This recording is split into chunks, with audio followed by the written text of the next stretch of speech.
Rabbil Alamin. Alhamdulillah, pertama sekali malah sama-sama kita merafakkan kesyukuran kehadap Allah Subhanahu Wa Taala. Ustaz Hadi, sebagaimana yang telah kita rancang daripada awal, kita akan adakan muzakarah ataupun diskusi berkaitan dengan ilmu faraid dengan berpandukan teks kita iaitu kitab At-Tuhfatus Saniyah fi Ahwalil Warathah Al-Arba'iniyah fi Ilmil Faraid. Kenapa saya cenderung untuk menjadikan kitab ini sebagai teks muzakarah kita, kerana dengan kitab inilah dulu saya mendapat asas daripada guru faraid saya iaitu Qadi Ibrahim, merupakan salah bekas qadi besar Perak sekarang masih lagi hidup, saya rasa belum meninggal dunia lagi, dalam usia 80-an lah. Jadi pengalaman saya lah dengan membaca kitab ini bersama beliau, menadah kitab ini saya mendapat satu asas yang baik lah dalam ilmu faraid, dan telah banyak membantu saya untuk mempertingkatkanlah pengetahuan saya dalam ilmu faraid. Sebab itu saya rasa saya ingin berkongsilah dengan rakan-rakan yang betul-betul berminat untuk mendalami ilmu faraid. Jadi di antara rakan-rakan saya yang saya nampak bersungguh-sungguh nak mempelajari ilmu faraid ni Ustaz Hadi lah. Sebab tu saya mempelawa ustaz untuk sama-sama dengan saya kita muzakarah balik. Sebab apa, kalau saya tak baca kitab ini, tak berbincang semula, mungkin saya pun akan lupa juga apa yang terdapat di dalam kitab ini dan sesuatu yang pernah saya pelajari lah bersama dengan guru saya lah. Baik, tajuk kitab kita ialah At-Tuhfatus Saniyah, iaitu At-Tuhfah ni kalau ikut terjemahan dia ialah benda yang sangat berharga lah, benda-benda peninggalan yang sangat berharga. As-Saniyah ni yang mempunyai nilaian yang tinggi, yang membicarakan tentang keadaan waris yang 40. Sebab kalau kita lihatlah dalam setengah-setengah kitab faraid, dia terdapat dua tariqah dalam mempelajari ilmu faraid ni. Dia ada dua metodologi, dua cara, dua kaedah. Satu kaedah, setengah kitab dia membicarakan memberi penekanan kepada ashabul furud, dan juga furud al-muqaddarah. Sebagai contohnya, di dalam kitab tersebut akan dibahaskan dengan detail furud muqaddarah yang 6 tu, iaitu 1/2, 1/4, 1/8, kemudian 2/3, 1/3 dan 1/6, dan siapakah waris-waris yang berhak untuk mendapat 1/2. Ada 5 waris. Kemudian diterangkan secara detail, secara terperinci apakah syarat-syarat yang melayakkan seseorang waris itu untuk mendapat bahagian 1/2. Sehinggalah furud muqaddarah yang terakhir iaitu 1/6. Setengah kitab mengambil pendekatan begitu. Setengah kitab pula mengambil pendekatan iaitu memberi penekanan tentang ahwalul warathah, keadaan-keadaan waris, iaitu waris ashabul furud, di mana semua keadaan itu ada 40. 40 keadaan daripada 11 waris ashabul furud. Menurut satu analisa lah yang pernah dibuat dalam satu laman web lah berkaitan dengan pembelajaran faraid ni di Timur Tengah. Sebab saya banyak mempelajarinya secara tambahan daripada kawan-kawan saya lah di negara Arab lah. Sebab saya ramai kawan-kawan di negara Arab, di mana orang Arab ni mereka sangat cenderung lah untuk mempelajari dan menyebarkan ilmu faraid ini berbanding dengan kita lah orang Melayu kan tak berapa nak beri penekanan tentang ilmu faraid. Sedangkan kalau kita lihat dari sudut kepentingan ilmu faraid sebagaimana yang ditegaskan oleh Nabi Muhammad SAW, dia sangat signifikan lah, sangat penting dan perlu kita beri perhatian yang khusus berbanding dengan ilmu-ilmu yang lain. Jadi ini pendekatan dia, kita menggunakan pendekatan yang kedua iaitu pendekatan penekanan kepada keadaan waris yang 40. Dan saya rasa lah pada pendapat saya inilah di antara dua kaedah itu, dua tariqah itu, tariqah ini lebih mudah membantu kita memahami ilmu faraid. InsyaAllah kita akan buat praktikal nanti. Kemudian taklif kitab ini disusun oleh Al-Fadil Al-Allamah Al-Syekh Hassan bin Muhammad Masyad. Setengah nusah mencatatkan Musyad. Matta'anallahu wal muslimina amin. Dia seorang ulama kelahiran Mekah dan juga seorang ulama dalam mazhab Maliki, dan dia merupakan seorang hakim ataupun qadi di negara Arab ni boleh lihatlah dia punya latar belakang dia dekat internet lah. Jadi kita sedekahkanlah surah Al-Fatihah kepada tuan pengarang kita. Mudah-mudahan dengan kita menyekahkan bacaan Al-Fatihah kepadanya, Allah Ta'ala akan memberikan kita keberkatan dalam ilmu yang kita ambil daripada kitab beliau. Al-Fatihah. A'udzubillahi minasyaitonirrajim. Bismillahirrahmanirrahim. Alhamdulillahirabbil alamin arrahmanir rahim maliki yaumiddin. Iyyaka na'budu wa iyyaka nasta'in ihdinas siratal mustaqim siratal ladzina an'amta 'alaihim ghairil maghdubi 'alaihim waladdallin. Amin. Baik, Maktabah Ma'din Al-Thaqafah Al-Islamiyah. Ya, ini cetakan daripada Maktabah Ma'din Al-Thaqafah Al-Islamiyah, page yang pertama. Jadi saya akan bacakan je lah, ya, tak payah hurai panjang-panjang seperti mana yang terdapat dalam syarah berkaitan dengan mukadimah. Untuk tujuan tabarruk, ya, kita ambil berkat daripada pengarang kitab ini. Bismillahirrahmanirrahim. Alhamdulillahi al-wahhabil mannanil mun'im alaina bi ni'matil islam wal iman was salatu wassalamu ala sayyidina Muhammadin manba'il ilmi wal risalati wa ala alihi al-mutahharina wa sahabatihi al-warithina li ahkami syari'atihi ila yaumiddin. Amma ba'd fa hadhihi wuraiqatun fi ilmi miras. Baik, kata tuan pengarang kitab kita telah membuka kitabnya ini dengan puji-pujian kepada Allah Subhanahu wa taala dan selawat dan salam ke atas junjungan besar Nabi Muhammad sallallahu alaihi wasallam dan para sahabat. Maka dia memulakan dengan mengatakan bahawa inilah dia uraiqat, ya, beberapa lembaran, ya, kertas yang mengandungi fi ilmi faraid, yang membicarakan tentang ilmu miras, iaitu ilmu faraid lah, ilmu mawaris. Ja'altuha, di mana aku menjadikannya lil qasirina mithli, untuk orang-orang yang lemah seperti aku. Dia merendahkan diri. Yang ulama besar merendahkan diri, apatah lagi kita yang jahil ini, ya, seperti aku. Rajian, dengan mengharapkan minallahi ta'ala ayyaj'ala fiha al-ikhlas wal qabul.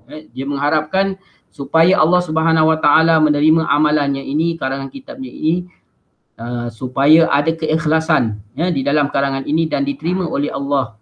Litakuna lima fawqaha sullamal wusul, supaya kitab dia ini menjadi tangga untuk sampai. Apa maksud tangga untuk sampai? Fawqaha, kepada yang lebih atas daripada kitab ini. Ya, saya? Boleh perlahankan sikit, boleh slow sikit, laju sangat. Oh, nak slow lagi? Oh, saya ingatkan saya ingatkan bab mukadimah ni nak laju sebab nak terus masuk. Okey. Jadi kalau nak slow, saya slow lah. Slow. Okey, jadi maknanya dia kata, pengarang kitab ini mengatakan bahawa kitab kecil ini yang mengandungi 8 halaman saja kan, kalau kita lihat, dia kata kitab dia ini ataupun lembaran ini mengandungi perkara yang membicarakan tentang ilmu miras. Al-miras ini adalah, maksud dia adalah at-tarikah, harta peninggalan. Kalau al-irth tu masdar kan, al-miras ni harta peninggalan. Ma khallafahul mayyit, apa yang ditinggalkan oleh si mati dalam bentuk harta, mal ataupun dalam bentuk hak-hak. Ja'altuha, di mana risalah kecilnya ini dijadikan ataupun dibuat oleh pengarang kitab ini lil qasirin, untuk orang-orang yang lemah, yang mana pengetahuannya cetek lah tentang ilmu faraid seperti aku. Siapa orang yang lemah? Seperti dia lah. Dia merendahkan diri sebenarnya, ya.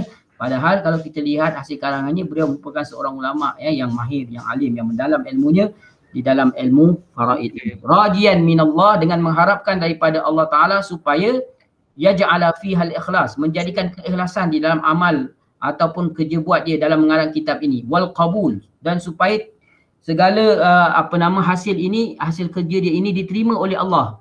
Litakuna lima fawqaha sullamal wusul, supaya, ya, kitab dia ini menjadi tangga untuk sampai kepada kitab-kitab yang lebih tinggi daripada kitab ini, seperti kitab Matan Rahabiyah ataupun Syarah Matan Ar-Rahabiyah. Kalau kita belajar ilmu faraid ini, sebuah kitab yang terkenal, ya, yang sangat terkenal, iaitu kita sebut sebagai Matan Ar-Rahabiyah, ya, dan banyak ulama yang mensyarahkan kitab tersebut. Jadi sebelum kita nak belajar kitab-kitab yang besar tersebut, maka kitab ini dapat membantu kita, memberikan kefahaman asas, sebelum kita pergi lebih jauh lagi dalam ilmu faraid, ya. Dan menurut pengalaman saya, betul lah seperti mana yang dikatakan oleh tuan pengarang ini, bila kita mempelajari kitab dia ini, kita akan dapat satu kefahaman yang kuat, asas yang kukuh untuk kita meneruskan lagi, ya, pengajian kita. Okey. Warattabtuha, dan aku menyusunnya, iaitu kitab dia ni, ala muqaddimah, dimulakan dengan muqaddimah, pendahuluan, wa khatimah, dan ada penutup. Nas'alullah ta'ala, dan kami memohon daripada Allah Ta'ala, ayyarzuqana biha husnal khatimah, supaya Allah Ta'ala ini mengurniakan kepada kita semua dengannya, dengan karangan kitab dia ni, husnal khatimah, ya, kita akhiri kehidupan kita ini dengan kesudahan yang baiklah, husnul khatimah, ya. Dia tidak mengharap pun sesuatu daripada harta dunia, ya. Sebaliknya dia mengharapkan supaya Allah Subhanahu Wa Taala menggantikan segala pahala yang dibuat ini supaya dapat dia mengakhiri hidupnya dengan husnul khatimah. Mudah-mudahan Allah Taala juga mengurniakan kepada kita husnul khatimah, sebagaimana yang diharapkan oleh pengarang. Muqaddimatun, pendahuluan, ya. Baik, dalam pendahuluan ini pengarang memberi ta'rifan apakah yang dimaksudkan dengan ilmu faraid. Ilmu faraid huwa ialah fiqhul mawarith, iaitu ini bahagian pertama dalam ilmu faraid, fiqhul mawaris, iaitu memahami permasalahan yang berkaitan dengan mawaris, jamak miras. Apa dia miras? Harta pusaka. Kita akan mempelajarilah apakah dia rukun-rukun pusaka, sebab-sebab dia, syarat-syarat dia, perkara-perkara yang menegah seseorang daripada mewarisi harta pusaka. Itu satu perkara. Perkara yang kedua berkaitan dengan wa'ilmul hisab.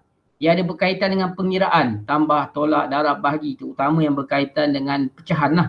Ya. Al-musilu, yang menyampaikan lima arifati, mengetahui ma yakhussu kulladhi haqqin minat tarikah, di mana apabila kita menguasai fiqhul mawaris dan ilmu hisab ini, dia akan membolehkan kita mengetahui berapakah bahagian-bahagian pusaka yang diperuntukkan kepada orang-orang yang berhak daripada pusaka tersebut. Siapa yang berhak? Siapa dia waris-waris dia? Siapa waris yang terhalang? Waris yang berhak tu pula berapa bahagian dia? Itu tujuan dia, ya. Mengapa kita mempelajari ilmu faraid atau ilmu mawaris. Wa maudu'u, topik perbahasan ilmu faraid ini ialah at-tarikatu faqat. Berkaitan dengan harta pusaka lah, harta peninggalan si mati. Harta pusaka itu ialah harta yang pada asalnya menjadi milik penuh, milkut tam seseorang semasa dia hidup. Ya, semasa dia hidup, rumah adalah rumah dia, kereta adalah kereta dia, sepenuhnya miliknya, dan harta itu berterusan menjadi miliknya sehinggalah seseorang itu meninggal dunia. Apabila dia meninggal dunia, maka rumah tersebut tidak lagi kita sandarkan kepada dia, sebab dia dah meninggal dunia. Orang yang telah mati tidak ada pemilikan bagi dia, maka harta itu akan menjadi harta pusaka. Maka harta pusaka ini dia terikat, dia tertakluk kepada undang-undang, ya, dan peraturan, ya, hukum pusaka, dan perlu diuruskan mengikut undang-undang dan hukum-hukum Islam tersebut. Baik, kemudian wawadi'u, siapakah yang mencipta ataupun meletakkan ilmu ini? Huwallahu ta'ala. Waqilah, dan dikata orang al-mujtahidun. Ya, kalau kita lihat semua ilmu sebenarnya Allah Subhanahu Wa Ta'ala, ya, yang menjadikan dia, kan. Tetapi dari sudut asbab yang mengumpulkan dia, yang menyusunkan dia lah ulama-ulama lah, utamanya ulama yang mujtahidun. Itu menurut satu pendapat. Boleh baca dalam syarah satu lagi kitab, boleh tengok dekat situ. Kat sini kita baca ringkas saja. Wa hukmuhu, hukum mempelajari ilmu faraid ini ialah al-wujubul aini awil kifai. Ada dua.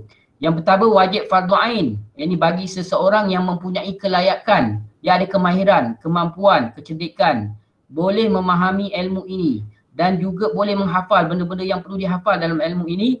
Dan kalaulah tidak ada orang lain yang mampu menguasai ilmu ini melainkan dia, pada ketika itu orang tersebut wajib mempelajari ilmu ini.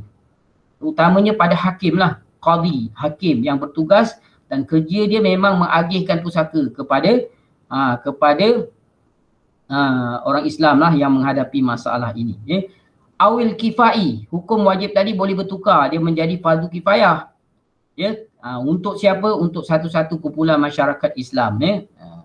Kalau ada sebahagian daripadanya telah mempelajari dan menguasai ilmu ini, maka tuntutan wajib tersebut gugurlah, ataupun dosa itu akan gugur daripada orang Islam yang lain, kerana terdapat sebahagian daripada umat Islam yang telah mempelajari dan menguasainya. Kaqaulina, wa masailuhu, dan persoalannya, apakah perkara-perkara yang menjadi topik perbincangan atau persoalannya, qadayahu allati tatlubu nisbatu mahmulatiha ila mawdu'atiha, iaitu qadaya di jamak qadiyah, iaitu isu-isu atau perkara-perkara yang menuntut menisbahkan mahmulatiha, mahmul dia lah, iaitu akhbaruha. Mahmulatiha maksud dia akhbaruha, boleh tengok dalam syarah.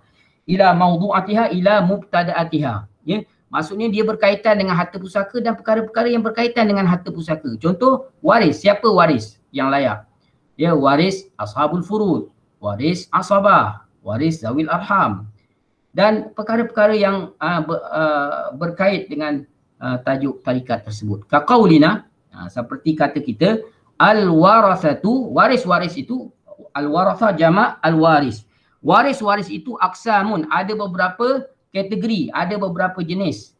Qismun yarisu bil fardi, ada waris yang mewarisi secara fardu. Wat ta'sib dan asabah serentak, fardu dan ta'sib kal'ab seperti bapa. Sebab bapa ni kalau kita lihat dia ada 3 keadaan kan. Keadaan yang pertama, bapa akan mewarisi secara fardu saja, iaitu 1/6 apabila ada bersama dengannya farak waris lelaki. Contoh seperti seorang meninggal dunia, dia meninggalkan bapa dan anak lelaki. Maka bagi bapa itu 1/6 fardu. Bagi anak lelakinya itu baqi, iaitu 5/6 lah. Baqi 5/6 taksiban secara asabah. Baik, ada masanya bapa menerima pusaka secara asabah sahaja, secara taksib sahaja. Bila? Iaitu apabila tidak ada bersama dengannya farak waris. Sebagai contoh, si mati meninggalkan bapa dan ibu.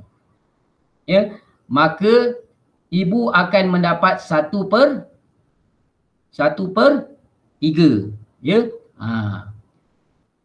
Manakala bapa akan mendapat baqi, iaitu 2/3. Yang baki itu bapa akan dapat secara taksiban. Ada masanya juga bapa mendapat fardu dan asabah serentak, iaitu apabila ada bersama dengannya anak perempuan ataupun farak waris perempuan sahaja tanpa ada farak waris lelaki. Sebagai contoh, seorang meninggal dunia, dia meninggalkan seorang bapa dan seorang anak perempuan.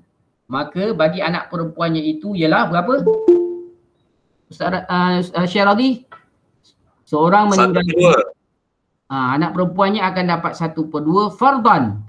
Lil binti an-nisfu fardan. Walil ab al-baqi. Al-baqi fardun wa asabah. Jadi dia akan dapat 1/2 dan baqi 1/6, minta maaf ya. Dia akan mendapat 1/6, bapa akan mendapat 1/6 dan baqi. Baqi asabah. Jadi maknanya semua tu dia dapat lah. Itu kalau bersama dengan anak perempuan. Jadi maknanya ada 3 keadaan bagi bapa. Jadi al-warathatu aqsamun, qismun yarisu bil fardi wa ta'sib kal ab.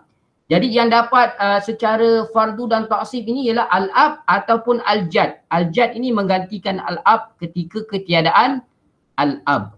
Kemudian waqismun, dan satu jenis lagi waris yarisu bil fardi, yang mewarisi harta pusaka secara fardu.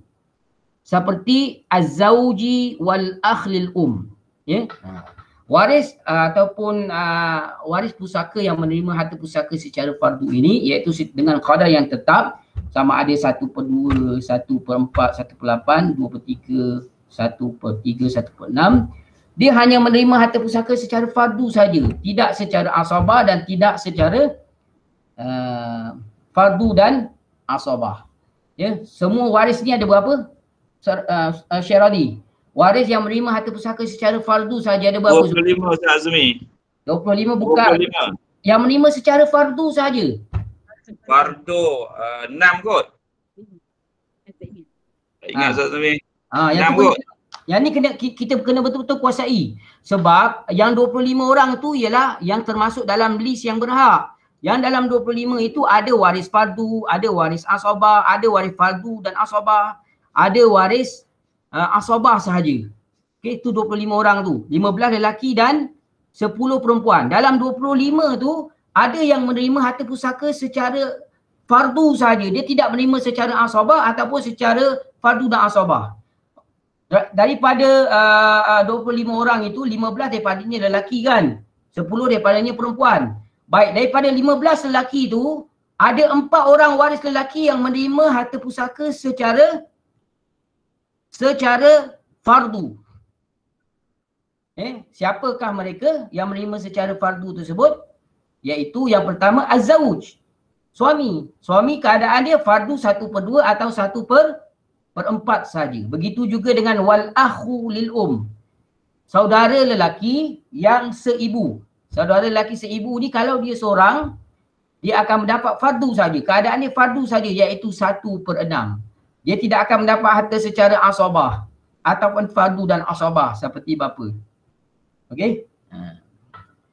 Kemudian bapa dengan ab dengan datuk tadi, kadang-kadang dia dapat fardu sahaja dan kadang-kadang asabah saja, kadang-kadang fardu dan asabah. Okey?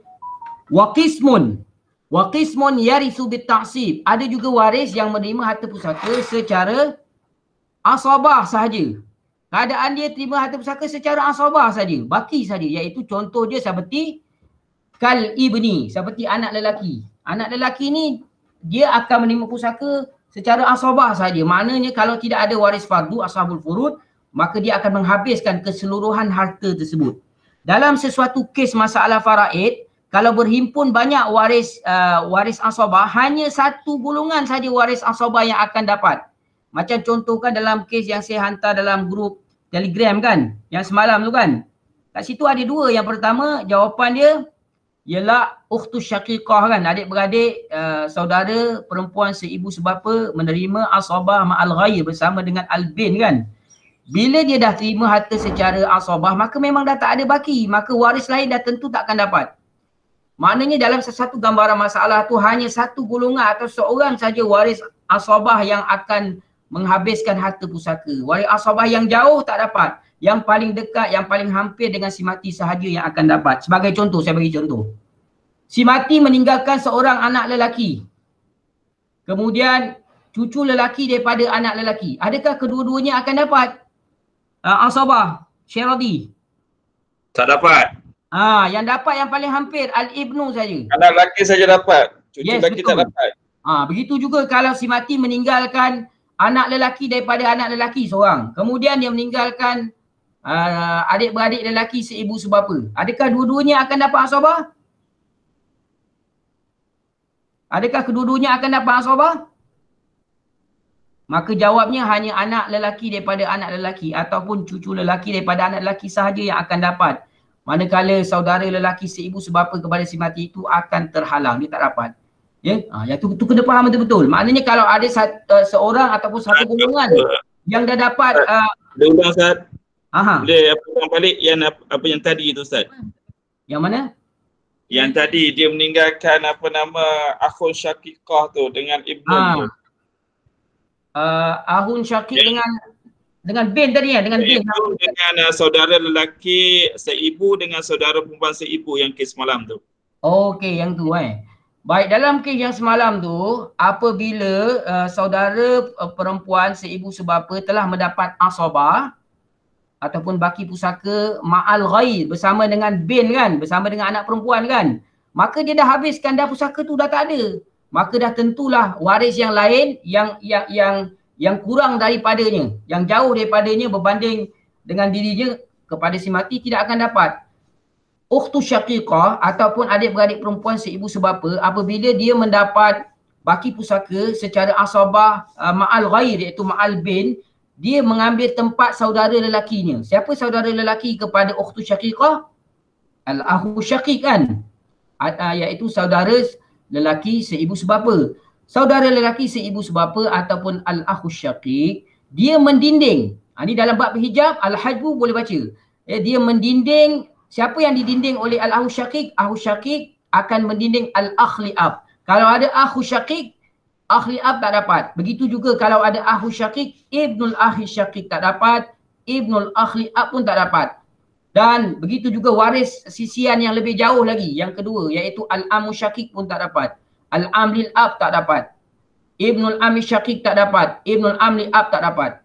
Yang tu kita kena hafal daripada awal tu. Senarai waris lelaki yang 15 tu kena hafal ikut urutan. Sebab dia berkaitan dengan bab al-hajbu yang kita akan belajar pada topik yang terakhir dalam ilmu mawaris. Topik yang keempat tu dalam ilmu mawaris sangat penting. Sebagaimana Nabi sebutkan dalam hadis, al-hajju arafah. Haji itu ada arafah, adalah arafah. menunjukkan betapa pentingnya ibadah Arafah. Dia menjadi kemuncak kepada ibadah haji. Maka begitulah juga dalam bab fiqhul mawaris. Perkara yang paling penting yang perlu kita kuasai ialah babul hajbi. Selain daripada kita dah mempelajari tentang siapakah dia ashabul furud, siapakah dia waris asabat, zawil arham. Ya, maka topik yang akhir tu babul hajbu sangat penting. Kena betul-betul faham. Sehingga sebagian ulama menyatakan bahawa haram seseorang itu memberikan jawapan ataupun fatwa yang berkaitan dengan ilmu mawaris ini kalaulah dia tidak menguasai bab al-hajj, menunjukkan betapa pentingnya perlu kita memahami dan menguasai topik tersebut. Baik, seterusnya kat sini memang dia menjadi topik perbincangan yang sangat penting dalam ilmu mawaris. Kita kena tahu dulu siapakah dia ashabul furud, kemudian siapakah dia al-asabat, waris asabah.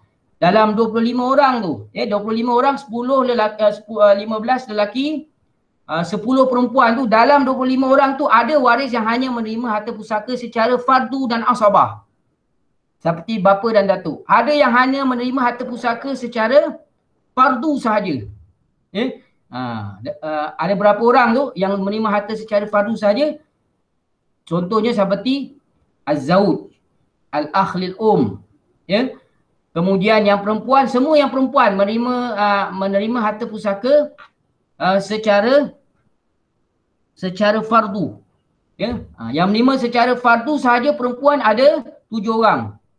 Minta maaf Yang menerima secara fardu saja ada 7 orang perempuan. Yang pertama az-zaujah, kemudian al-um, ibu, kemudian ummil kemudian ummil ab.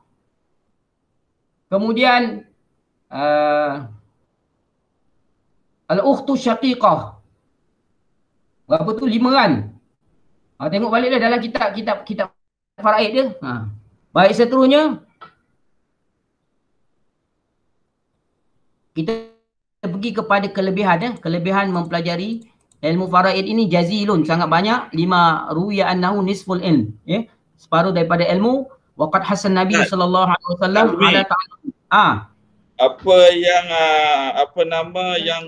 yang perempuan tu Ustaz Azmi cakap 7 je, apa yang Ustaz Azmi bagi tu baru 5. Okey. Saya rujuk kitab kadang saya pun tak ingat sampai habis sekejap Ustaz sekali dengan bahasa Melayu tak faham, bahasa Arab. Ada nanti ni surat 3 nanti.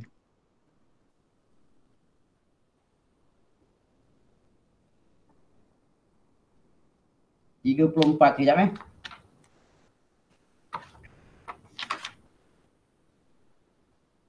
Okey. Al-warisuna bil fardi faqat. Waris-waris yang menerima harta pusaka secara fardu sahaja. Yang pertama az-zauj, suami kan. Yang kedua az-zaujah, isteri. Tu pasangan suami isteri menerima harta pusaka secara fardu sahaja. Al-um, ibu. Kemudian ummil iaitu nenek sebelah ibu. Kemudian ummil ab, nenek sebelah bapa. Dah 5 kan? Al-akh minal Al-akh minal iaitu saudara lelaki yang seibu. Kemudian al-ukhtu minal saudara perempuan seibu. Jadi ada 7 orang yang menerima harta pusaka secara fardu saja. Tadi saya kata ada berapa 7 kan? Okey, jelas Syaradi? Dengar tak? Ustaz, apa balik apa boleh? Ada 6 je Ustaz. Ada 7. Saya baca Ustaz Okey, baca. Bagi perempuan yang pertama az-zaujah. Az-zaujah. Yang kedua al-um. Az-zauj masukkan sekali. Yang menerima harta pusaka secara fardu saja, termasuk lelaki dan perempuan ada 7. Saya minta maaf kalau saya silap bagi maklumat tadi. Waris pusaka yang menerima harta secara fardu termasuk lelaki dan perempuan ada 7 orang. Okey. Fardu saja. Keadaan dia fardu, dia tak ada asabah langsung. Iaitu az-zauj suami, az-zaujah isteri. Cukup tak 7?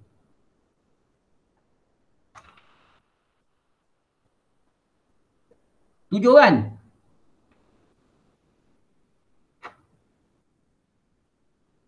Boleh? Okey, yang pertama Ustaz az-zauj suami, yang kedua az-zaujah isteri. Ya, betul. Ibu ibu. Betul. Yang keempat Amal apa ni? Ummul Nenek sebelah Nenek. ibu. Sebelah ibu. Kemudian Ab. Ummul Nenek sebelah Ab. bapa. Okey, betul. Kemudian Akhul betul. Lil betul. Kemudian Ukhtul Jadi ada 7 saja waris ni yang menerima harta secara fardu. Daripada 25 orang tu, 7 ini saja yang menerima harta secara fardu sahaja. Semua keadaan dia menerima harta pusaka secara fardu. Dia tidak akan ada asabah untuk mereka. Okey. Jelas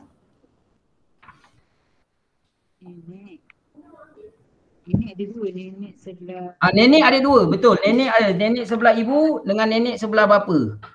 Sebab uraian tentang nenek tu sangat detail. Saya rasa kena perlukan satu masa yang khas untuk terangkan nanti. Apakah yang dimaksudkan nenek yang mewarisi? Ustaz, Ustaz ada tadi Ustaz sebut fardu sahaja juga ukhtu syaqiqah, betul? Ukhtu syaqiqah tidak. Ukhtu syaqiqah dia ada masa dia dapat fardu, ada masa dia dapat asabah. Ada 4 orang waris yang menerima harta pusaka secara kadang-kadang secara fardu saja, kadang-kadang secara asabah saja. Ada 4. Iaitu waris yang menerima 1/2, waris wanita yang menerima 1/2, iaitu anak perempuan bintun 1.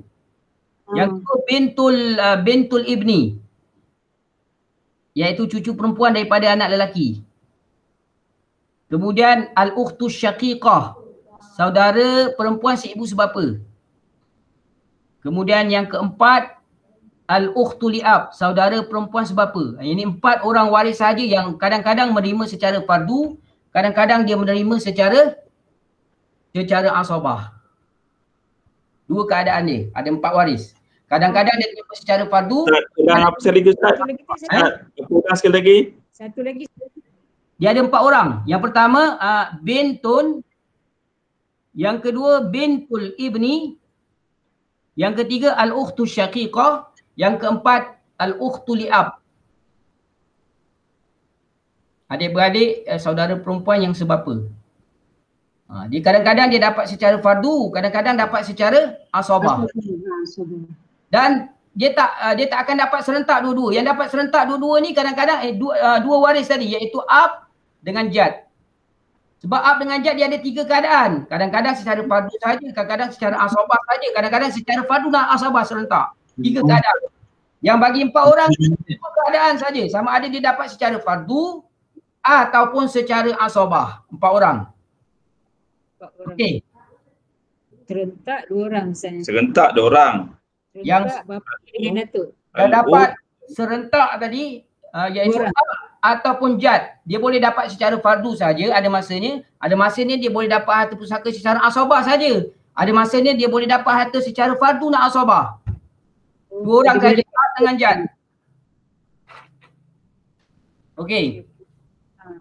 Ni yarisu bi fardu faqat ada. Ini semua daripada 25 orang waris tau. Dia buat analisa, dia pecahkan. Syaradi dah hafal tak 25 orang waris lelaki tu ikut turutan? Dah hafal tak? Itu penting tu kena hafal. Okey, dia macam ni Ustaz, yang saya faham. Okey. Kalau 25 orang waris tu yang pertama asal mayat. Okey. Betul. Kemudian bapa asal mayat ni maksud dia bapa, dan ibu, nenek, datuk. Okey. Okey, kemudian yang kedua daripada furuk maksud dia keturunan si mati ke bawah, betul. Anak lelaki, anak perempuan. Kemudian cucu lelaki dengan cucu perempuan daripada anak lelaki. Okey. Kemudian ukhwat, maksud dia saudara kepada si mati. Betul Ustaz? Iaitu saudara lelaki seibu sebapa, saudara perempuan seibu sebapa. Saudara lelaki sebapa, saudara perempuan sebapa, saudara perempuan seibu, saudara lelaki seibu. Macam tu Ustaz. Kalau dapat hafal, yang paling baik yang lelaki tu yang ke atas lagi iaitu bapa saudara Ustaz.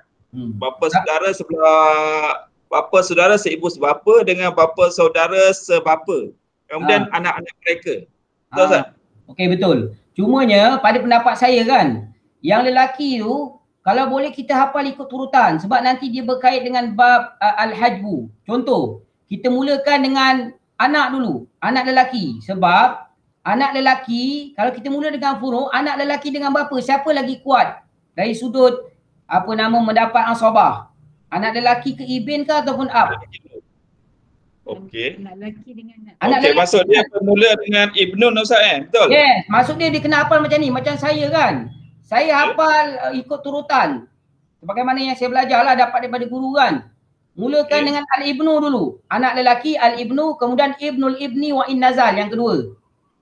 Kemudian al-ab, nombor 3 al-ab bapa. Kemudian abul ab, datuk sebelah bapa. 4 kan? Kemudian yang kelima. Boleh. Al-ibnu. Boleh Ustaz. Kemudian ibnul ibni wa in nazal dan ke bawah. Bima hadis dzukura, ibnul ibni ibn dan ke bawah. Okey, al-ibnu yang kedua ibnul ibni wa in nazal bima hadis dzukura, kemudian yang ketiga al-ab, bapa. Baru naik usul. Kemudian baru pergi ke datuk, abul ab. Abul ab wa in ala dan ke atas, dia boleh pergi sampai atas. Kalau ab tak ada, abul ab tak ada, maka abil ab akan dapat. Wa in ala dan ke atas. Suruh rujuk kepada tu. Suruh rujuk kepada carta. Carta saya tak ada sediakan kat sini, nanti boleh tengok sendirilah. Ustaz, dalam carta tu, saya dah postkan kepada kawan-kawan carta tu untuk makluman GPI, sila rujuk carta yang Ustaz Azmi bekalkan nota tu. Saya dah postkan dalam GPI. Yang nota yang Ustaz Azmi bagikan saya carta tu, sila lihat carta yang saya postkan untuk faham. Carta yang Ustaz Wan Halim tu punya ke bukan? Nota yang semalam yang Ustaz Azmi bagi nota tersebut kepada saya kan ada dalam bahasa carta. Arab kan? Yang dalam bahasa Arab tu ke? Ya. Oh, itu pensyarah. Saya risau juga itu. Itu pensyarah UC punya. Anak saya punya lecturer punya. Saya takut juga. Bila nak bentang tadi guna dia punya kan. Takut dia tak beri kebenaran sebab dia gunakan untuk mengajar tu. Itu lebih kalau kepada kita boleh pakai yang Ustaz Abdul Halim pun boleh. Boleh juga. Yang Ustaz Abdul Halim pun saya dah bagi juga. Yang bahasa Melayu. Tengoklah nanti Kalau kalau nak betul Ustaz Azmi boleh gunakan yang bahasa Melayu, terangkan Ustaz Azmi. sebab saya tengok dalam yang bahasa Melayu punya banyak saya tak puas hati dengan dia punya carta lah. Macam tak memuaskan kehendak saya. Itu saya tak pakai yang bahasa Melayu punya. Sebab ada setengahnya tak sampai. Benda-benda tu tak boleh disampaikan dengan bahasa Melayu. Contohnya dalam, saya nak cerita kan tentang Miras Al-Jaddah kan. Sebenarnya ada huraian dia yang lengkap. Kalau kita baca kitab Arab, kita dah talaki dengan guru, kita akan dapat gambaran menyeluruh. Tapi dalam kitab-kitab faraid termasuk kitab Ustaz Wan Abdul Halim tu pun dia terang secara ringkas saja. Dia cerita nenek sebelah ibu, nenek sebelah bapa, sampai situ saja. Sebenarnya ada huraian yang lebih lanjut lagi tentang siapakah yang dimaksudkan dengan nenek yang mewarisi, yang disebut dalam ilmu faraid sebagai al-jaddah as-sahihah. Yang tu memang kena rujuk kitab-kitab yang muktabarlah dalam bahasa Arab dan kita kena talaki betul-betul daripada guru nak fahamkan keadaan dia. Saya lebih senang sebenarnya baca kitab Arab terjemah. Sebab bahasa Melayu ni satu bahasa yang tak boleh nak cerita semua benda. Bukan saya nak mendak kan. Bahasa Arab ni bahasa yang paling kaya kan dalam dunia. Bahasa orang Islam kan, Lughatul Muslimin. Saya lebih suka baca kitab Arab dan terjemah. Okey, Ustaz Radi minta maaf kalau menyusahkanlah dengan sebab cara saya lebih suka baca daripada karya yang asal. Ustaz, apa Ustaz Azmi? Boleh tak kita cuba muka surat 3 iaitu Al-Warisuna minar rijal khamsata asyara. Ustaz Azmi bermula terjemah daripada Al-Ibnu, apa maksud dia sampai ke Al-Warisuna wa asyara. Kemudian kita rujuk carta tu. Ada yang tak faham. Tapi kita baca ni dulu, kita ambil berkat pengarang kitab ni, kita baca saja dulu. Okey, kita boleh berkat tak payah hurai sangatlah ya. Baik, wa qad yazilun lima ruya annahu nisful ilmi wa qad hasan nabi ala ta'allumihi wa ta'limihi. Maknanya Nabi SAW mengatakan bahawa antara dalam hadis menyatakan bahawa ilmu faraid ini separuh daripada ilmu dan Nabi menggalakkanlah ke atas umatnya supaya mempelajari dan mengajarkan ilmu ini. Nisbah ilmu ini kepada ilmu yang lain dia adalah dari kalangan ilmu syar'iyah yang berbangsa syar'iyah seperti ilmu tauhid, ilmu fiqh, ilmu tafsir dan seumpamanya. Wa ghayatuhu dan matlamat ilmu ini ialah isalul huquq ila zawiha, menyampaikan hak-hak kepada orang yang sepatutnya dapatlah, ya. Al-iqtida' wa faidatuhu, faedah ilmu ini ialah al-iqtida'u ala ta'yini siham li zawiha, ya. Bukan al-iqtida' situ, betul kan? Al-iqtidar. Al-iqtidaru ala ta'yin, mampu menentukan bahagian saham bagi orang yang sepatutnya dapat, 1/2 kah, 1/4, asabah dan sebagainya.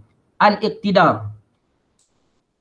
Istimdaduhu, sumber ambilan ilmu ini ialah minal kitabi wa sunnah wal ijma', diambil daripada Al-Quran, sunnah dan ijma'. Al-irthu, apa maksud al-irthu harta pusaka? Ya saya. Ustaz, apa maksud dia as-siham Ustaz? Sebab dalam asal pengiraan dia cerita pasal saham. Saham tu ialah pecahan bahagian yang diterima berdasarkan pecahan. Contohnya, kan si mati meninggalkan seorang ibu, seorang bapa dan seorang anak lelaki kan. Maka ibu akan mendapat 1/6, ayah akan dapat 1/6, anak lelaki akan mendapat baki kan. Jadi asal masalahnya ialah 6. Ibu 1/6 ialah saham dia ialah 1. 1 daripada 6, satulah saham dia. Bapa pun sama, 1/6 saham dia adalah 1 daripada 6, daripada asal masalah 6. Manakala bagi anak lelakinya baki iaitu 4. Saham untuk anak lelaki ialah 4 daripada 6. Faham tak? Saya nak terjemah pun tak erti. Saham tu apa? Bahagian lah. Bahagian daripada pecahan keseluruhan. Okey tak? Jelas tak? Cuba tengok dalam buku-buku faraid dalam bahasa Melayu. Dia terjemah macam mana. Ada setengah terus dia terjemah direct. Dia tulis saham. Baik, seterusnya al-irthu yang dimaksudkan dengan al-irthu ialah haqqun qabilun litajazzi, iaitu hak yang boleh dibahagi-bahagikan, ya, yang boleh dibahagi-bahagikan, yathbutu limustahiqihi, yang sabit bagi orang yang berhak menerimanya selepas kematian pemilik harta tersebut. Jadi mana harta pusaka ini tidak boleh dibahagikan kepada waris selagi belum berlaku kematian lah, mesti berlaku kematian dulu. Sebab itu berikutnya diterangkan, ya, arkanuhu salasah, rukun pusaka ini ada 3. Yang pertamanya mewaris, mesti ada orang yang nak mewariskan harta pusaka iaitu si mati, telah berlaku kematian, ya. Bikasri ra al-musyaddada wa warisun. Yang kedua, rukun yang kedua ialah waris, mesti ada waris. Kalau mati tak ada waris, maka harta akan pergi ke Baitul Mal, tak ada cerita pasal masalah pusaka. Rukun yang ketiga ialah hakun maurus, iaitu harta pusaka, mestilah dia ada meninggalkan harta pusaka untuk dibahagi-bahagikan kepada warisnya. 3 perkara ini mesti ada. Kalau tak ada maka tidak akan berlaku masalah pewarisan. Wa syurutuhu salasah, yakni syurutu istihqaqil irth. Syarat-syarat untuk mendapat bahagian pusaka, yang pertama tahaqququ mautil muwarrith, iaitu kena pastikan dulu berlaku kematian orang yang pastikan dulu telah berlaku kematian si matilah yang akan mewariskan harta pusakanya, sama ada mati secara hakiki, hukmi ataupun takdiri. Wa tahaqqu hayatil waris, dan kena pastikan dulu orang yang ingin mewarisi harta pusaka itu mestilah hidup ketika berlaku kematian. Dan sebab ini banyak berlaku dalam masyarakat kita, mereka tak faham dari sudut sinilah, ya. Orang yang nak mewarisi itu mesti hidup ketika berlakunya kematian. Kalau dia dah mati dahulu, maka dia tidak boleh mewarisi daripada orang yang hidup. Baik, ba'dal mautil muwaris, selepas berlaku kematian orang yang mewariskan harta. Yang ketiga, wal ilmu bi al-jiha al-muqtadiyah lil irth, iaitu mengetahui perkara-perkara yang berkaitan atau perkara-perkara yang membawa kepada berlakunya pewarisan, seperti rukun pewarisan, seperti siapakah dia waris yang berhak, siapakah waris yang terhalang dan seumpamanya. Syarat yang ketiga ini, ya, dikhususkan untuk mufti dan qadi saja, bukan untuk kita, ya. Sebab tugas membagikan pusaka ini ialah tugas mufti dan juga hakim di mahkamah syariah. Sebab itu adalah lebih selamat kalau orang bertanya kepada kita tentang suatu masalah faraid yang berlaku khusumah ataupun pergaduhan, pertikaian di kalangan waris yang tidak berpuas hati terhadap bahagian tersebut, kita suruh dia pergi mahkamah, mohon perintah pembahagian pusaka ataupun sijil faraid. Kita kalau boleh jangan beri jawapan, sebab kalau kita beri jawapan nanti mahkamah kata lain. Sebab kadang-kadang setengah hakim dia mengikut pendapat mazhab yang lain, maka kena berhati-hatilah. Dalam kat sini kita kena berhati-hati. Sebab tugas ini sebenarnya tugas mufti. Kesilapan dalam faraid memberi kesan yang besar kepada seseorang. Baik, seterusnya asbabuhu salasah. Sebab yang membolehkan seseorang itu mewarisi pusaka ada 3. Yang pertama dengan sebab keturunan. Yang kedua dengan sebab nikah. Yang ketiga dengan sebab walak. Dalam 25 waris tu, sebahagian besar waris menerima pusaka secara nasab. Cuba tengok yang lelaki. Yang lelaki ada 15 orang kan. Siapa yang menerima secara nasab? Cuba Syaradi sebutkan satu persatu. Waris lelaki yang menerima harta pusaka secara nasab dengan sebab keturunan. Ikut turutan. Ibnun Ustaz. Ibnun satu betul. Lagi? Ibnin. Betul. 3? Ustaz. Tengok balik. Abun Betul. Dan ke atas. Kemudian Jaddun dan ke atas kan? Ya. Kemudian akhun syakik. betul. Next. Azauj. Oh, Azauj bukan Azauj dengan sebab nikah. Okey, silakan. Ibnu akhun syakik. Ibnu akhi syakik betul. Next. Kemudian akhun li'ab. Li'ab betul. Ibnu akhun li'ab. Syakik. Ibnu li'ab. Ya. Betul. Next. Kemudian amus syakik. Amu syakik betul. Kemudian Ibnul Amus Syakik. Ikut turutan. Lepas Amu Syakik. Okey, kemudian Amu Li'ab. Amu Li'ab dulu. Kemudian Ibnul Amu Syakik. Ibnul Ami Syakik betul. Ibnul Amu Li'ab. Jadi semua tu menerima harta pusaka dengan sebab keturunan. Kemudian Az-Zawj, ada lagi Az-Zawj kan? Dia dapat pusaka dengan sebab perkahwinan. Yang satu lagi Muqtik kan? Muqtik tak ada dalam buku teks. Ya. Muqtik dia dapat harta pusaka dengan sebab walak. Walak ni adalah satu anugerah yang agama Islam kita beri kepada orang yang memerdekakan hamba. Maka bila dia merdekakan hamba dia merdeka dan ada harta yang banyak kemudian meninggal dunia. Hamba dia tersebut tidak ada waris yang mewarisi harta dia. Tak ada waris ashabul furud dan tak ada waris asabah. Maka harta dia akan pergi kepada tuan yang memerdekakan dia. Dia dapat dengan sebab walak. Walak ni dengan sebab memerdekakan hamba dia tadi. Okey? Faham kat situ? 3 sebab. Perempuan pun sama juga. Perempuan pun macam tadi juga. Ada 10 orang. Ada di kalangannya yang menerima yang mewarisi dengan sebab keturunan, nasab. Ada yang dengan sebab nikah seperti zaujah. Al-walak tu ialah muqtiqah. Perempuan ataupun puan yang memerdekakan hamba. Dia akan dapat mewarisi secara asabah bin nafsi tu sebenarnya. Jadi ada 3 saja. Sebab pada zaman jahiliah dulu ada banyak cara dia dapat harta pusaka. Kadang-kadang dengan sebab perjanjian tak setia ataupun setiakawan. Tapi bila turunnya ayat mawaris hanya 3 sebab ni saja yang membolehkan seseorang mendapat harta pusaka. Okay, jelas kat situ? Kemudian asbabul is, sebab dah habis. Wa mawani'uhu, ni mawani'. Mawani' ni maksud dia ialah perkara yang menegah seseorang daripada mewarisi harta pusaka. Yang pertama ar-riku, dengan sebab dia menjadi hamba, maka dia tak berhak mendapat harta pusaka. Semua jenis hamba, sama ada hamba qinan, hamba qin ataupun hamba muba'ad, ataupun hamba dipanggil hamba mudabbar. Hamba apa lagi? Ummul walad. Semuanya tidak, kecuali satu saja. Hamba muba'ad itu ada khilaf ulama. Sebab hamba muba'ad ni sebahagian dirinya telah dimerdekakan oleh tuannya, sebahagian lain masih lagi tertaluk dia seorang hamba. Maka sebahagian harta yang telah didapat dengan sebab dimerdekakan itu boleh diwarisi oleh tuannya yang memerdekakan dia. Ini menurut pendapat sebahagian ulama. Sebahagian ulama kata tidak. Semua jenis hamba mereka itu tidak mewarisi dan tidak diwariskan hartanya. Yang pertama ar-riku. Yang keduanya al-qatlu, dengan sebab membunuh. Seseorang anak membunuh ayahnya.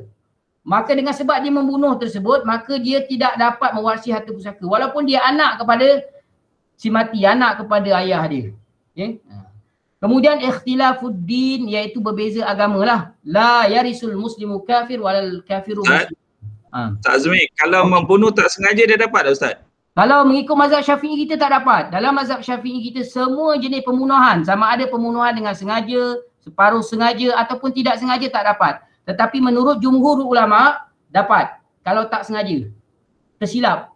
Pembunuhan tersilap menurut jumhur ulama dapat, tetapi menurut mazhab kita Syafi'i tak dapat. Sebab Imam Syafi'i sangat berhati-hati dalam masalah ini. Dia syadid. Dan maka di Malaysia kita ni tak dapat lah. Cumanya dalam masalah accident kan, kita contoh seorang itu bawa kereta, dalam kereta dia ada ayah ataupun ibu dia. Kemudian meninggal, berlaku kemalangan meninggal. Dia hidup, mak atau ayah dia meninggal dunia. Dapat tak dia mewarisi harta pusaka? Kalau ikut undang-undang sivil, dia akan kira kemalangan, bukan pembunuhan, bukan jenayah. Tapi bila dibawa ke mahkamah syariah, ada kes berlaku, anak dia tu tak dapat kerana dikatakan telah membunuh kedua ibu bapanya dengan cara tidak sengaja. Ini berlaku dalam kes berlaku di negara kita lah. Tu sekadar perkongsian lah. Okey, kemudian kita masuk kepada perkara yang penting kan, yang Ustaz Radi memang betul-betul nak fokus kat sini. Memang betul sebenarnya al-warisuna minar rijal ni memang kena hafal betul-betul. Ikut turutan kau boleh. Okey, ke Ustaz Radi nak baca kan? Syekh Radi nak baca? Saya rasa tak ada masalah kot ni. Syekh Radi boleh baca tak? Ada. Okey Ustaz, saya cuba Ustaz. Baca ada baris tu, jangan risau. Ini bukan dah, jangan risau. Okey, saya cuba Ustaz Al-warisuna minar rijali 15. Okey. Al-ibnu, ibnul ibni, al-abun, wal jaddun, wal akhu syakik, wal akhu lil ab, wal akhu lil wa ibnul akhi, wa ibnu akhi asyakik, wa ibnul akhi li ab, wal ammu asyakik, wal ammu lil ab, wa ibnul ammu asyakik, wa ibnul ammi lil ab, waz zawj wal mu'tik. Okey, jelas. Jadi yang ni kena hafal dia, ikut turutan. Sebab apa saya kata kena hafal? Sebab al-ibnu dia akan mendinding ibnul ibni. Kalau ada ibnul ibni, al-ab tak akan dapat asabah, dia akan dapat fardu. 1/6. Azmin, boleh terjemah bahasa Melayu tak? Al-ab takkan tak faham, al-ab. Faham kan? Nombor 3 Ustaz. Nombor 3. Dalam tinggal lah, apa boleh terjemah satu-satu tak supaya mereka faham dia punya konsep tu Ustaz? Dalam ni ada bukan ustazah ke? Ada Okay. Ada Ustaz. Ada Oh, saya minta maaf, saya tak tahu. Baik, yang pertama anak lelaki. Kan? Yang kedua, cucu lelaki daripada anak lelaki, ibnul ibni. Apa ikut turutan ni? Sebab kalau berlaku dalam satu masalah, si mati meninggalkan al-ibnu. Kemudian ada ibnul ibni. Maka ibnul ibni ni tak akan dapat sebab ada al-ibnu. Sebab tu kita hafal ikut turutan ni. Kemudian begitu juga. Al-ab, dia datang selepas al-ibnul ibni kan. Bapa, kemudian cucu lelaki daripada anak lelaki. Si mati, in case, satu case kan. Si mati meninggalkan bapa dan seorang cucu lelaki daripada anak lelaki. Maka siapakah yang akan mendapat asabah? Adakah bapa yang akan dapat asabah ataupun cucu lelaki daripada anak lelaki? Syaradi. Si mati meninggalkan bapa dan cucu lelaki daripada anak lelaki. Berapa bahagian bapa dan berapa bahagian cucu lelaki daripada anak lelaki? Bahagian bapa 1/6 Ustaz, betul? Benar, betul. Kemudian apa? Cucu lelaki? Cucu lelaki daripada anak lelaki. Dia akan 1/6. dapat asabah. Dia dapat asabah, betul Ustaz? Asabah. Berapa asabah dia dapat? Baki 5/6. Sebab tu kita kena hafal ikut turutan ni. Siapa yang lebih utama ni? Sebab dalam hadis Nabi menyebut alhiqul faraidha bi ahliha. Fama baqiya, kalau ada baki, fahuwa li aula rajulin. Hendaklah diberikan baki itu kepada lelaki yang paling hampir. Aula rajulin zakar, kepada lelaki yang paling aula, iaitu yang paling akrab dengan mayit. Dalam kes ini ialah ibnul ibni lebih hampir berbanding dengan al-ab. Kemudian selepas al-ab, al-jad. Sebab kalau berlaku dalam sesuatu kes, si mati meninggalkan bapa dan meninggalkan datuk, iaitu bapa kepada bapa. Maka siapakah yang akan mewarisi, bapa ataupun datuk? Ataupun dua-duanya mewarisi? Syaradi. Bapa Ustaz. Al-abun dapat. Sebab apa bapa dapat? Sebab bapa lebih hampir, lebih aula kepada mayit, kepada si mati. Sebab tu kita hafal ikut turutan. Kemudian wal akhu syaqiq. Akhu syaqiq ni dia akan dapat asabah. Ni semua asabah ni, asabah bin nafsi ni. Ada masih dapat asabah bin nafsi. Akhu syaqiq dia dapat harta secara asabah bin nafsi saja sepanjang masa. Dengan syarat ibn ni tak ada. Ibn tak ada, Ibnu Ibn tak ada, wa in nazal al-ab tak ada.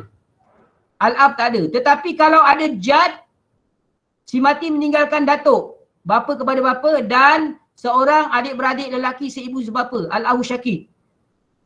Adakah ahu syakik ini akan terdinding dengan sebab jad? Dengan sebab adanya datuk? Cuba jawab. Syaradi atau siapa-siapalah. Si mati meninggalkan seorang datuk dan seorang adik-beradik lelaki seibu sebapa. Siapakah yang akan mewarisi? Datuk ke adik-beradik lelaki? Kejap Ustaz, tengok buku Ustaz. Tengok buku pun tak apa. No problem.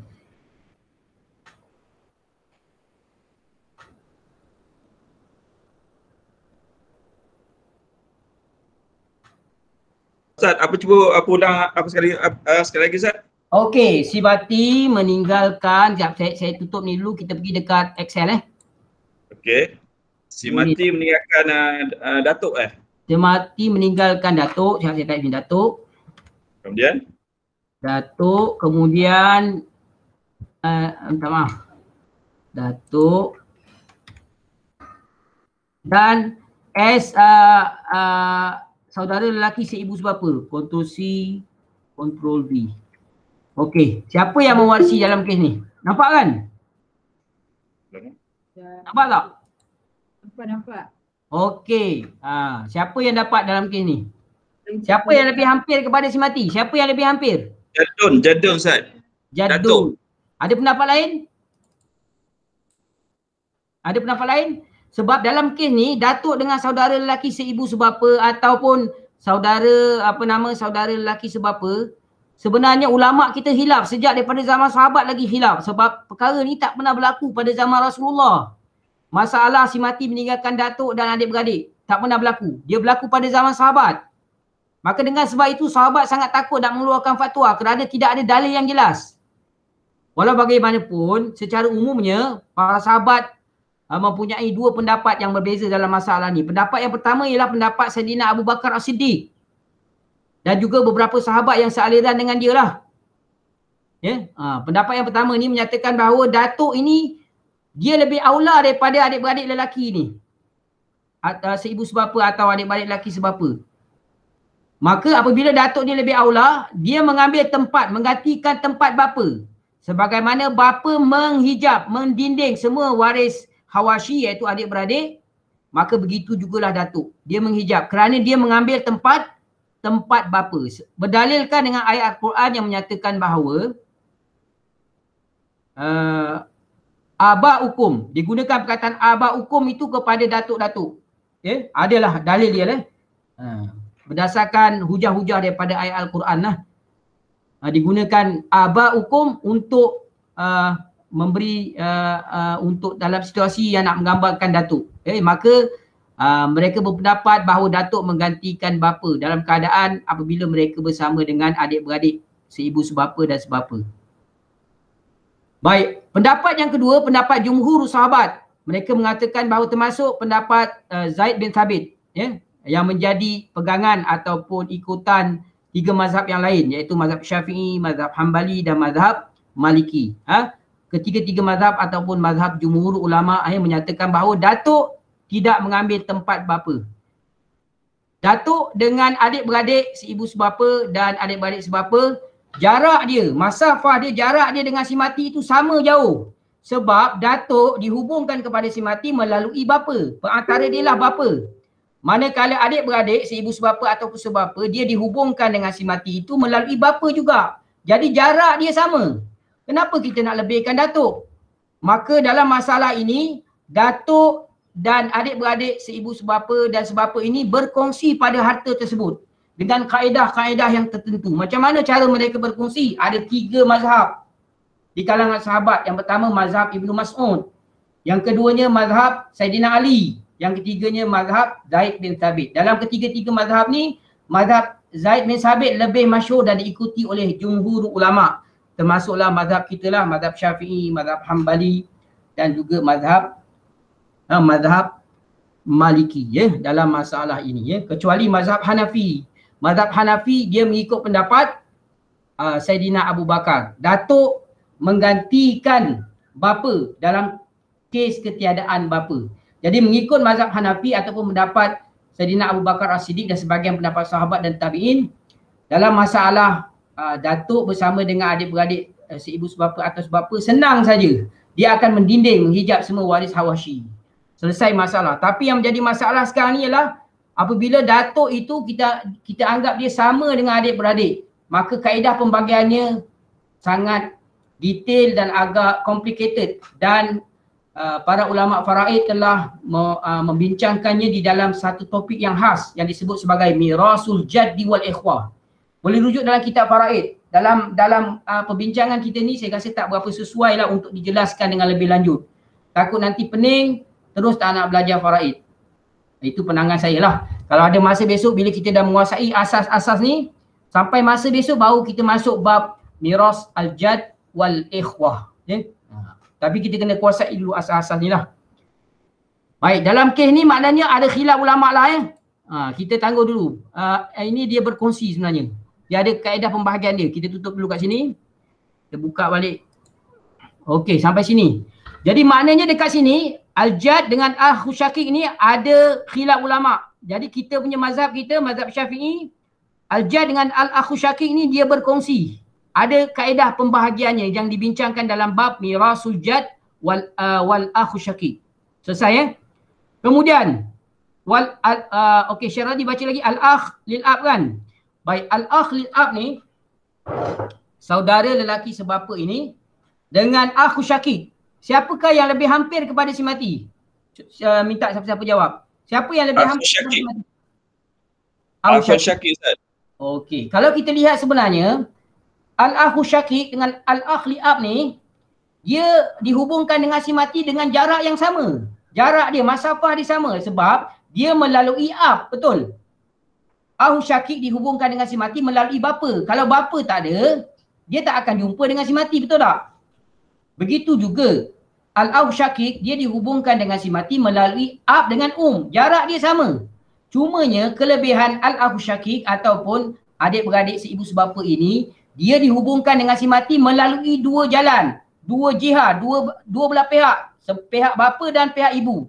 Manakala adik-beradik lelaki sebapa, dia dihubungkan dengan si mati melalui satu jalan saja, satu pihak saja, iaitu pihak bapa. Dalam hal ini jarak dia sama, cuma Al-Akhu Syakik ataupun saudara lelaki seibu sebapa disebut sebagai aqwa, lebih kuat qarabatan dari sudut kekerabatannya dengan si mati, kerana dia dihubungkan kepada si mati itu dengan dua jihad, dua pihak, iaitu pihak ibu dan pihak bapa, sebelah ibu dan sebelah bapa. Sedangkan Al-Akhu lil-Ab iaitu saudara lelaki sebapa, dia dihubungkan dengan si mati itu melalui satu jalan saja, iaitu melalui sebelah bapa. Oleh sebab itu Al-Akhu Syakik mendinding, dia akan mendinding Al-Akh li-Ab. Dia akan mendinding Al-Akh li-Ab. Okey? Yang tu faham Contoh, saya bagi contoh. Si mati, kita tutup ni kejap. Okey, si mati meninggalkan ini. Si mati meninggalkan saudara lelaki seibu sebapa dengan saudara lelaki sebapa. Maka yang dapat sini ialah saudara lelaki seibu sebapa. Dia akan dapat bakilah asabah. Dan SLB saudara lelaki sebapa terdinding, mahjub, dia terdinding oleh saudara lelaki seibu sebapa yang lebih hampir dengan si mati. Beza situ? Okey, sampai situ jelas Syarati? Okey, jelas Ustaz. Okey, kemudian kita pergi lagi. Ini kita terus masuk bab Al-Hajbu ni. Gabung sekali, senang. Baik, seterusnya Al-Ahlil ni kan, adik-beradik lelaki atau saudara lelaki yang seibu. Yang ni pelik sikit. Jadi selalu orang tersilap. Adik-beradik lelaki seibu, adik-beradik perempuan seibu. Kalau dia seorang, dia akan dapat 1/6. Tak kira lelaki ataupun perempuan.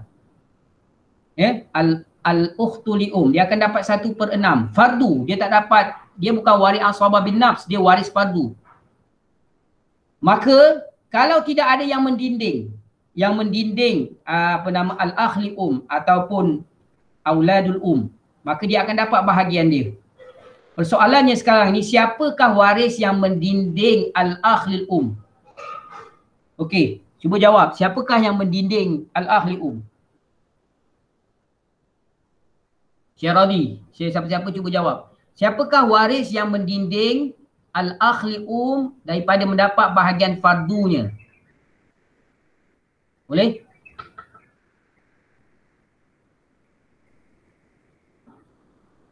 Boleh jawab? Kalau tak boleh saya terangkan. Apa Ustaz terangkan Ustaz? Saya terang okey, kalau saya terangkan saya terus teranglah.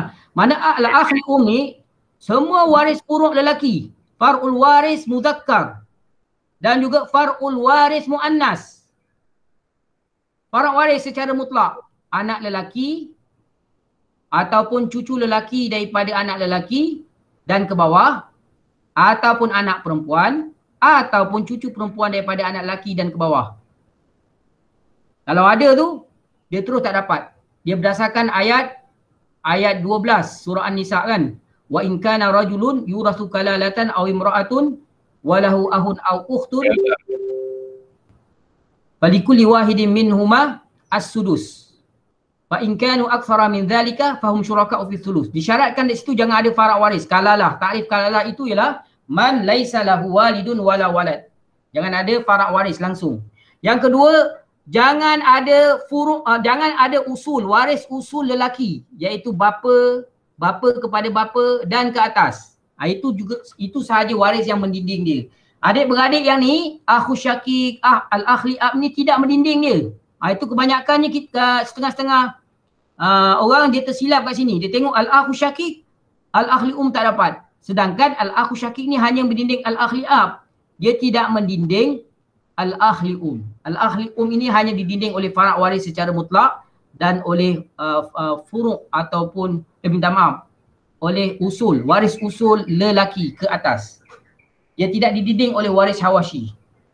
Okey? Kat sini ada macam kadang-kadang cuba bagi contoh Ustaz. Saya bagi contoh saya keluar kejap. Okey, contoh je kat sini. Katakan seorang meninggal dunia kan, dia meninggalkan siapa? Tu bagi contoh. Dia meninggalkan, bagi satu masalah. Dia meninggalkan siapa? Dia meninggalkan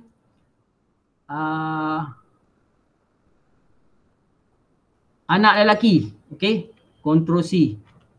Dia meninggalkan anak lelaki, Ctrl V.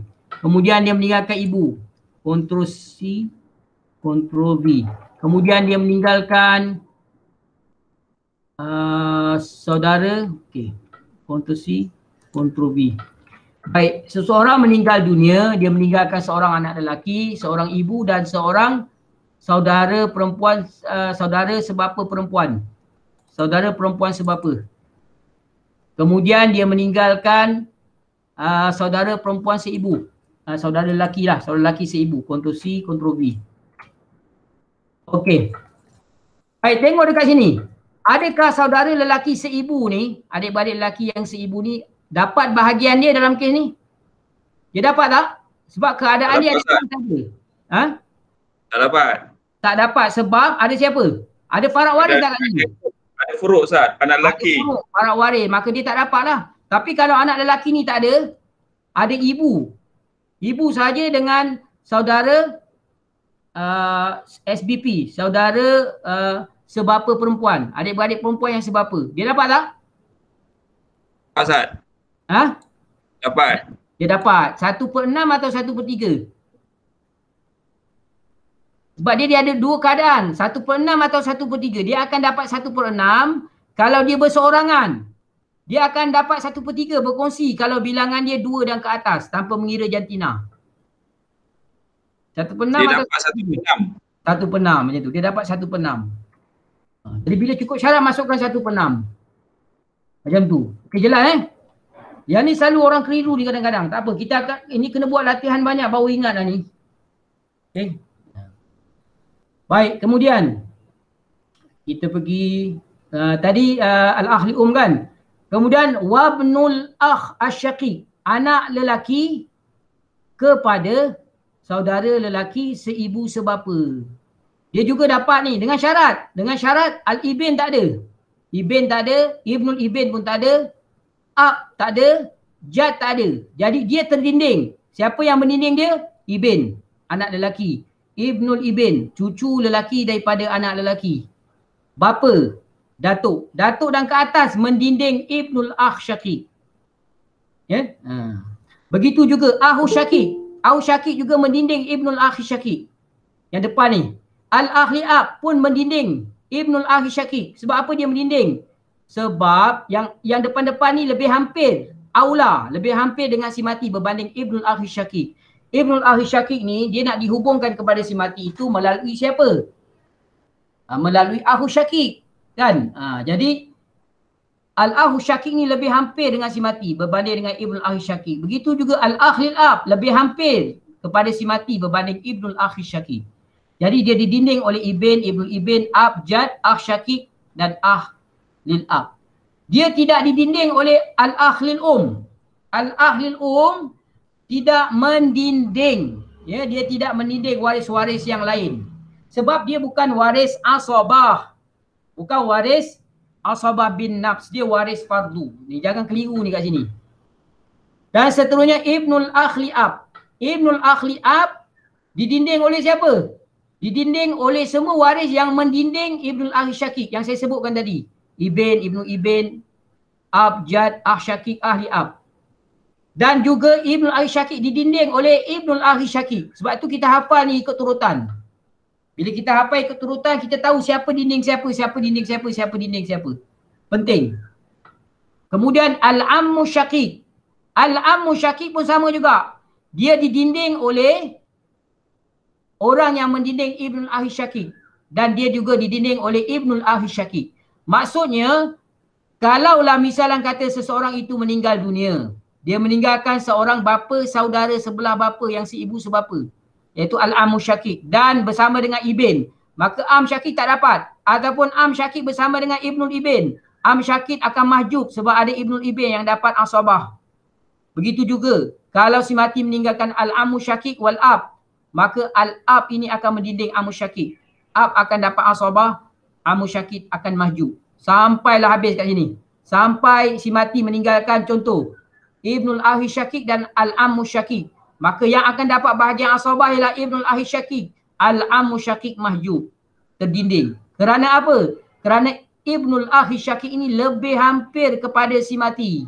Berdasarkan hadis Nabi, alhiqul fara'idha bi ahliha fama baqiya fahuwa li aula rajulin dzakar. Kalau ada baki hendaklah diberikan kepada lelaki yang paling aula, yang paling hampir kepada si mati. Dalam kes ini yang paling aula, yang paling hampir kepada si mati ialah ibnul akhlil ab. Al-am syakik akan mahjub.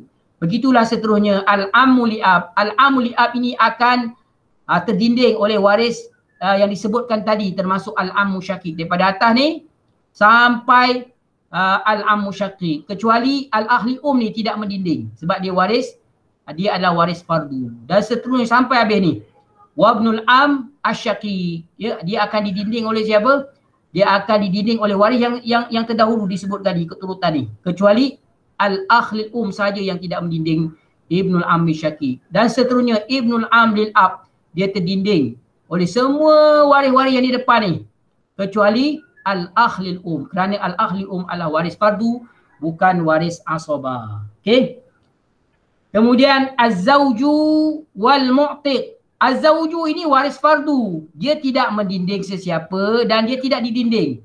Kalau berlaku di dalam satu kes masalah, si mati meninggalkan suami, maka suami pasti akan dapat bahagian dia. Ada dua keadaan saja, sama ada fardu 1/4 ataupun fardu 1/2. Dia tidak mendinding dan tidak didinding. Kemudian yang terakhir sekali ialah mu'tiq. Mu'tiq ini adalah asabah bin nafs. Kalau semua waris-waris ni tak ada, waris-waris asabah bin nafsi yang disebutkan tadi tak ada, selain daripada al-akhli dan zawj ni, maka al-mu'tiq ini akan mengambil bahagian dia. Dia last sekali, hujung sekali. Tapi zaman sekarang ni dah tak adalah berlaku masalah ni. Cuma ada dalam kitab-kitab sajalah ya. Okay, dah pukul berapa dah Syekh Radi? Macam dah lama je. Pukul 12 Ustaz. Dah pukul 12 dah ni. Kita rasa kita tangguh dulu kot sampai itu. Yang kita sambung minggu depan kot. Orang rumah nak masak, nak makan apa semua kan. Sebab selagi kita tak habis ni nak buat latihan agak susah sikit lah. Cuma boleh tunjuk-tunjukkan sikit-sikit macam tu je lah. Tapi yang penting, yang perempuan dia tak ada dinding-mendinding ni sebab sebahagian besarnya adalah waris fardu. Yang lelaki ni hafal ikut turutan, sebab siap turutan tu dia saling hijab-menghijab. Yang belakang dihijab oleh yang depan. Kena dapatkan gambaran tu dulu. Sebab tajuk hijab lah tajuk yang paling penting sekali dalam ilmu faraid. Okey ya? Asal saya dapat kot gambaran kot. Setakat ni ada soalan tak? Tak ada Ada soalan tak daripada sahabat-sahabat GBI? Tak ada. Cuba saya nak pergi satu soalan teka-teki ni. Teka-teki, teka-tekuk Cuba jawab sebagai penutup kelas kita pada hari ni. Boleh tak? Soalan dia, kita ada 15 orang waris lelaki tadi kan? Misalan kata berlaku di dalam sesuatu kes tu, si mati meninggalkan ke semua waris-waris 15 orang ni. Waris dia hanya 15 orang ni saja, tak ada waris yang lain. Adakah semua 15 ni akan dapat bahagian? Ataupun tidak? Soalan yang pertama. Jelas tak soalan ni? Dalam satu kes masalah, si mati meninggalkan 15 waris yang disebutkan ni, waris lelaki ni. Daripada al-ibnu wa ibnul ibni sampai wazauju wal mu'tid. Persoalannya, adakah kesemua waris ini mendapat bahagian pusaka? Minta sesiapa jawab. Ada tak yang nak jawab? Tak dapat Ustaz. Ha? Dapat 2 orang Ustaz. Dapat 2 orang saja. Siapa yang dapat tu? 15 orang. Ibnu dengan Abun. Bapa, baik.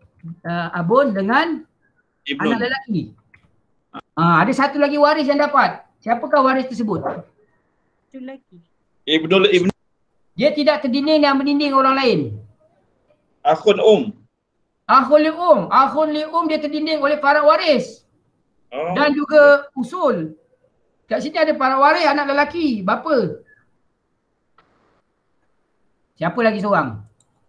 Zauj. Datuk, betul Ustaz? Datuk. Zauj, suami. Sebab suami dia tidak meninding dan ditinding. Jadi daripada 15 orang tu, kalau berkumpul semua-semua 15 orang dalam satu kes masalah, hanya 3 orang ini saja yang dapat. Yang lain-lain tu terdinding oleh bapa dan anak lelaki. Okey, kita tengok balik kat sini kan. Al-ibnu dapat. Ibnul ibni tak dapat sebab ada al-ibnu. Al-ab dapat. Al-jad tak dapat sebab ada bapa kan. Al-akhu syakik tak dapat sebab ada ibn. Dan ada ibnul ibn, dan ada ab. Al-akh li'ab pun sama, tak dapat sebab ada ibn ataupun ada ibnul ibn ataupun ada ab. Begitulah seterusnya. Sampai habis. Kecuali 3 orang ini sahaja yang akan dapat. Baik, berapakah bahagian bapa? Sekiranya si mati meninggalkan bapa, anak lelaki dan suami. Berapa bahagian bapa dalam kes ni? 1/4.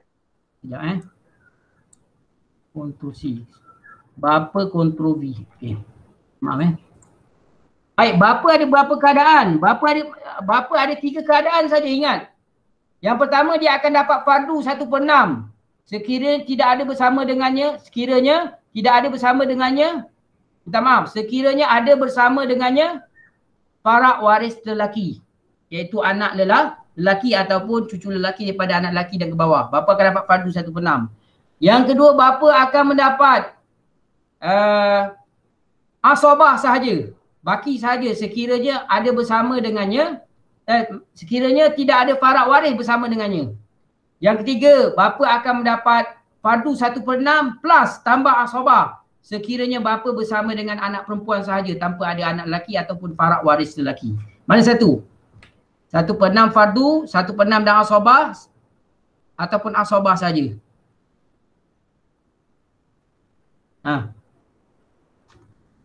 Ada 3 keadaan. 1/6. 1/6 lah sebab dia ada bersama dengan farad waris lelaki iaitu anak lelaki.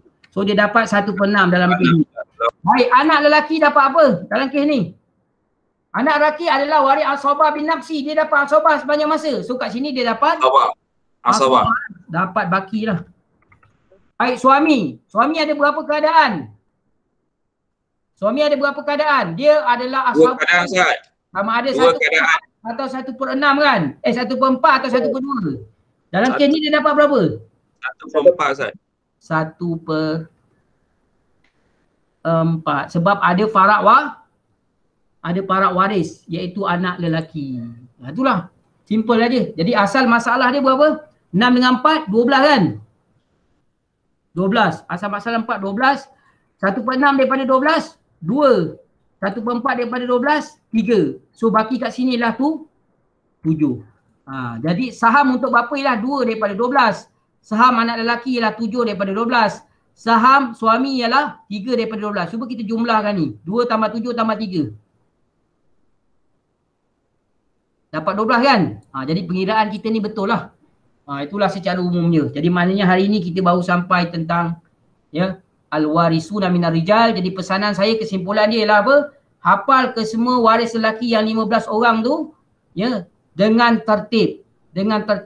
Saya hafal mengikut nazam ataupun yang telah disusun nazam yang telah disusun oleh sahib Matan Rohabiyah. Dia simpulkan dalam matan dia, dalam syair dia, wal warisuna minar rijali asyarah. Wal warisuna minar rijali asyarah ibnu wa ibnul ibni mahma nazala wal abu wal jaddu lahu wa in ala wal akhu min al jihati kana qad anzalallahu bihil qur'ana wa ibnul akhil mudli ilaihi bil abi fasma' maqala laysa bil mukadzabi wal ammu wa ibnul ammi min abihi fashkur lizil ijazi wat tanbihi wazawju wal mu'tiqu dzul wala'i fajumlatu dzukuri haula'i. Itu yang telah disimpulkan oleh pengarang Matan Rohabiyah di dalam manzumah dia, iaitu Matan Rohabiyah. Saya rasa cukup sekadar itu. Saya serahkan pula lah kepada Fadil Syekh Ustaz Radhi untuk memberikan sebarang kata-kata di dalam majlis ini. Dipersilakan. Jazakallahu khairan katsira diucapkan kepada Ustaz Azmi di atas penerangan yang begitu mendalam kepada kita. Dan kalau ada persoalan daripada sahabat-sahabat GPIS, saya dalam masa 1 minit ni saya minta mereka memberikan soalan. Dipersilakan.